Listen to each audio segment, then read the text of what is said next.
यो हेटौँडाको चाहिँ चुचेखोलामा चुचेखोला भन्ने ठाउँमा चाहिँ आज चाहिँ यस्तो अचम्मको कुरा भयो।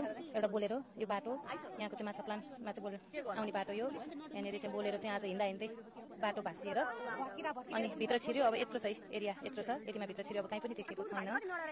यहाँ चाहिँ अब यस्तो अवस्था छ, कसै झिक्न जाने अवस्था छैन। यता माछा प्लान्ट छ, उता माछा प्लान्ट छ, यता बस्ती अब यो खेतीयोग्य जमिन छ, यता माछा प्लान्ट छ। अब यो बिचबाट बाटो यसमा चाहिँ अब बोलेरो यहाँनिर चाहिँ छिर्यो।